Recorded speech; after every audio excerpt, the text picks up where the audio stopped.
Bismillahirrahmanirrahim. Alhamdulillah. Allahumma salli ala sayyidina Muhammad wa ala ali sayyidina Muhammad. Amma ba'd. Syahrul Imamain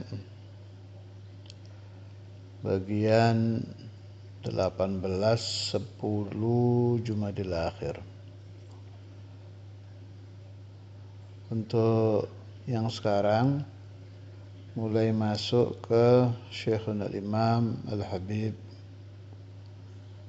Abdullah bin Abdul Qadir bin Fiqih. Tapi ya kalau nanti saya temukan lagi tentang Maulana Al-Habr ya dicampur-campur gitu lah. Tapi kalau nggak ketemu lagi ya sampai akhir Syahrul Imamain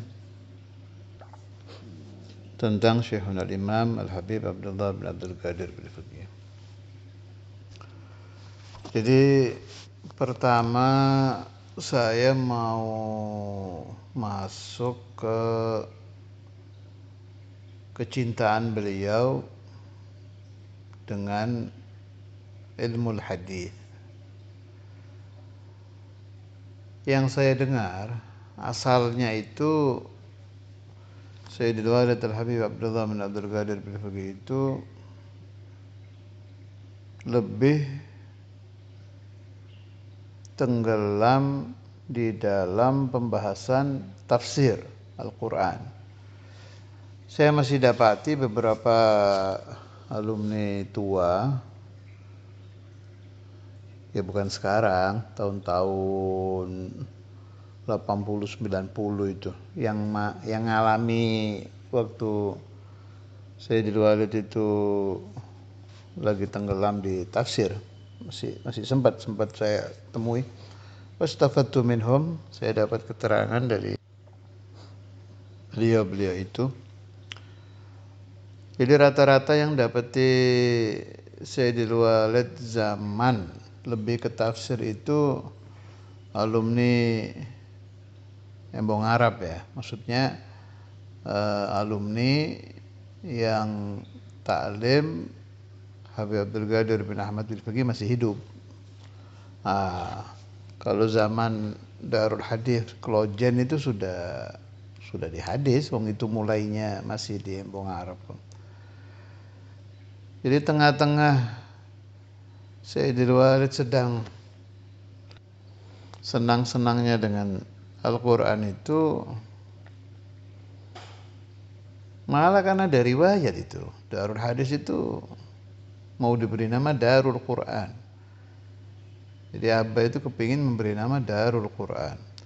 Kemudian Imam Al-Habr mimpi Rasulullah SAW diperintahkan untuk memberi nama Darul Hadis. Akhirnya Darul Hadis. Tengah-tengah Sayyidul Walid senang Al-Quran itu tahu-tahu berubah. Istilah kalau kita membaca riwayat-riwayat para muhadditsin kan suka ketemu kata-kata thumma hubbiba ilaihil hadits. Kemudian Imam Fulan Allah Ta'ala cintakan ke hatinya ilmu hadits. Itu juga dialami oleh Sayyidul Walid. Penyebabnya mimpi. Mungkin saya sudah sering cerita ini ya. Mimpi itu masih di zaman hidupnya Habib Abdul Qadir bin Ahmad bin Fiqih. Mimpi Rasulullah SAW bersama Sayyidah Khadijah, Sayyidah Fatimah. Kalau saya nggak salah ingat juga ada Imam Hasan, Imam Husain. Nggak sendirian kok Nabi itu, sama beberapa keluarganya. Kemudian Rasulullah SAW di dalam mimpi itu bersabda kepada Abah, ya waladi unsyuril hadis fa innahu sayutwa qabla an taquma as-saah. Wahai anakku, sebar luaskanlah ilmu hadis, sebab ilmu hadis itu akan dilipat, yakni dihilangkan sebelum bangkitnya hari kiamat. Berdasarkan perintah ini itu terus berubah total sudah. Orang yang pernah bertemu dengan beliau, setahu saya ya, tidak pernah berpisah dari pertemuan itu sebelum yuhaddithuhu bihadits gitu. Pasti dikasih hadis. Zaman dulu itu kan belum ada HP. Adanya interlokal. Dan interlokal itu nggak kayak sekarang mahal. Itu apa? Itu kalau interlokal dengan siapapun pasti mengeluarkan hadis dan pakai isnad. Mengeluarkan hadis dan dengan isnad. Itu semua orang juga tahu. Ketemu di jalan gitu. Orang maju salaman tuh yang tidak lepas dari beliau itu minta doa panjang umur, ila fawqul ma'afawqum rashabi al-mu'ammar syariah ila akhirih, sama ngeluarin hadis.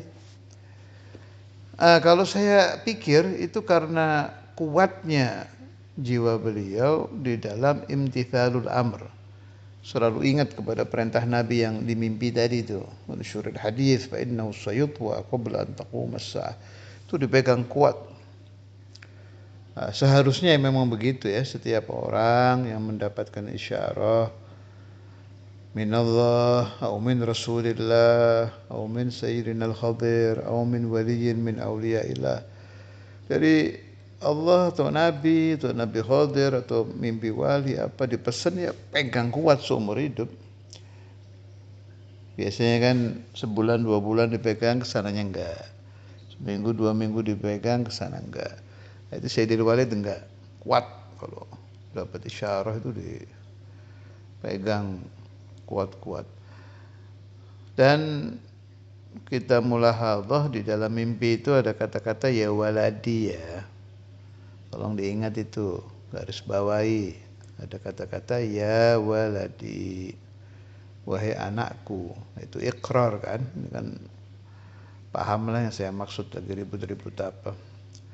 Ada kata-kata ya waladi, meskipun fil manaman itu. Kalau